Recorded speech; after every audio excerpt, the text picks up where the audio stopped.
누웠을 때 숨이 차서 못 자는 분들은 정말 툭 빨리 시작해야 돼요. 심근경색, 뇌졸중, 뇌출혈 같은 생명에 즉각적인 유해를 가할 수 있는 합병증이 올 수 있는 상황이라 투석을 꼭 하셔야 하죠. 투석을 꼭 해야 되는 증상은 눈이 침침하다, 어지럽고 기력이 좀 떨어진다, 자려고 눕거나 움직일 때 숨이 찬다, 이런 증상이 나타나면 투석이 정말 목전에 다가온 겁니다.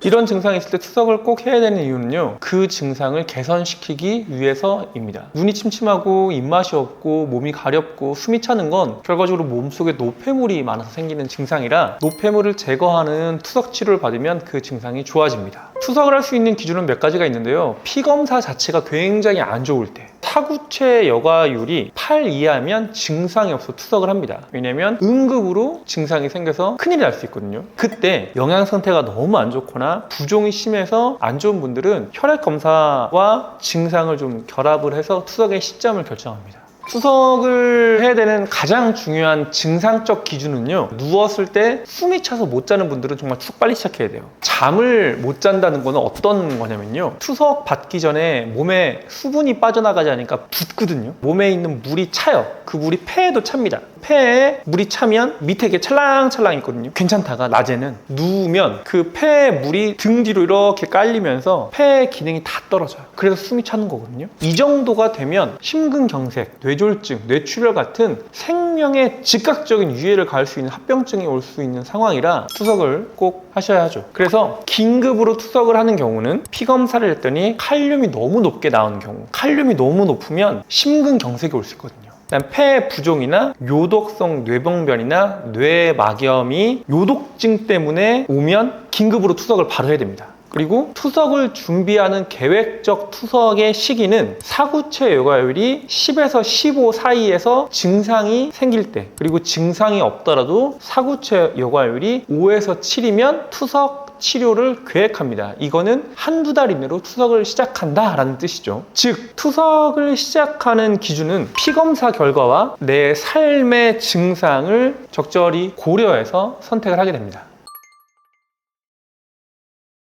몸이 더 많이 가려워진다, 눈이 더 침침해진다, 더 많이 피곤해진다. 이게 이미 사구체 여과율이 15 이하인 분들은 이 증상이 점점점 심해지니까 그 심해지는 것 정도로 요독 증상의 심한 정도를 평가하게 됩니다. 크리아틴 수치가 5mg/dL 이상이면 사구체 여과율이 10 이하거든요. 그렇기 때문에 크리아틴 수치도 투석에 굉장히 중요한 지표이긴 하지만 사구체 여과율과 함께 계산하는 경우가 더 많습니다. 즉, 피검사 결과도 중요하고요, 요독 증상도 중요하고요. 둘 다 중요합니다. 투석의 적정 시기는 피검사를 했을 때 사구체 여과율이 10 이하면서 내 일상생활에 제약이 있을 때, 식사가 너무나 어렵고 수면이 너무나 어려운 일들이 생기면 저는 투석을 최대한 빨리 한두 달 이내로 시작하시는 게 좋다라고 생각하고 있습니다. 사구체 여과율이 15 이하가 아닌데 누우면 숨이 차고 요독 증상처럼 두통이 심하고 눈이 안 보이고 이런 증상이 생기면 그 증상의 원인이 정말로 콩팥이 안 좋아서 생긴 건지 다른 검사를 해야 되는 것 같아요. 안구 검사를 하든 심장 초음파를 다시 보든 폐 사진을 다시 찍든 그 검사를 좀 다시 하는 게 필요하다고 봅니다. 즉, 투석이라고 하는 치료는 사구체 여과율이 10 이하로 떨어지고 그 증상이 점점점 심해지는데 이 둘의 관계가 깊다고 확신이 들 때 시작하는 게 좋습니다.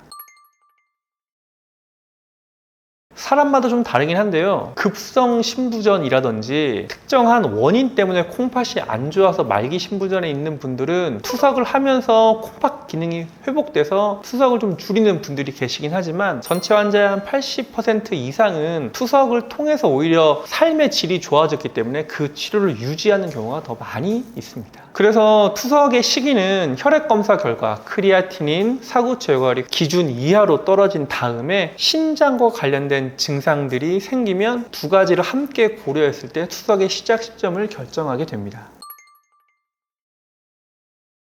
안타까운 얘기지만 15 이하에서는 너무 늦었고요. 신장병 3, 4단계에서 저염 시기, 저단백 시기, 저인산 시기 같은 식이 습관과 체중 관리, 그리고 본인의 기저질환, 고혈압, 당뇨, 고지혈증을 관리를 하면 3, 4단계에서 5단계로 낮추는 그 기간을 늘릴 수가 있거든요. 최대한 투석을 늦추기 위해서는 좀 더 일찍 미리미리 관리를 하셔야 합니다. 투석을 받는 분들이 가장 많이 걱정하는 게 나 이거 시작하면 죽을 때까지 투석 받아야 되는 거 아니야? 이거 죽는 병 아니야? 라고 생각하시지만 다행스럽게도 그렇지 않습니다. 왜냐하면 투석을 받는다고 더 오래 사시는 게 아니거든요. 무슨 말이냐? 투석은 삶의 질을 올리는 치료예요. 내 몸 안에 가장 중요한 장기 중 하나인 콩팥이 망가졌으니 콩팥 대신 기계로 내 몸 안에 노폐물을 청소해서 하루라도 더 건강하게 살기 위해서 받는 치료라서 실제로 투석을 치료한 분들은 대다수 이럴 줄 알았으면 더 일찍 투석할 걸 이라고 말씀하시는 게 이 투석 치료입니다. 실제로 제 친구의 어머니 얘기인데 어머님이 좀 고집도 세시고 굉장히 활동이 또 왕성하셨어요. 그러니까 본인이 투석을 받으면 이 왕성한 활동을 할 수도 없고 그거를 받는 심리적 부담감이 커서 계속 미루시다가 응급으로 투석 받으셨군요. 그날 정말 응급실 가서 투석혈관 만드셨는데 오히려 투석을 하고 나니까 컨디션이 더 좋아지는 거예요. 투석을 받기 전에는 매일이 괴로웠는데 투석을 받으면 오히려 전체 활동량이 늘면서 크게 만족하신 경험이 있습니다.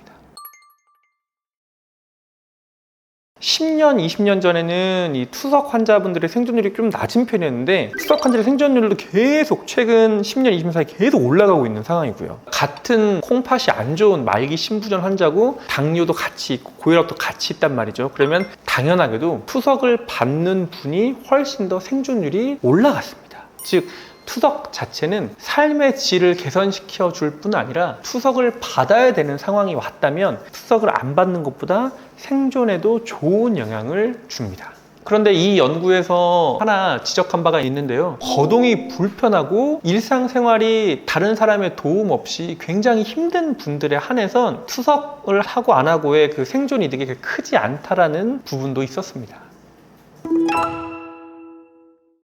제가 이제까지 본 투석 환자분들이 정말 몇만 명이 되는데요. 처음에 두려워하고 염려가 크시지만 대부분 만족하십니다.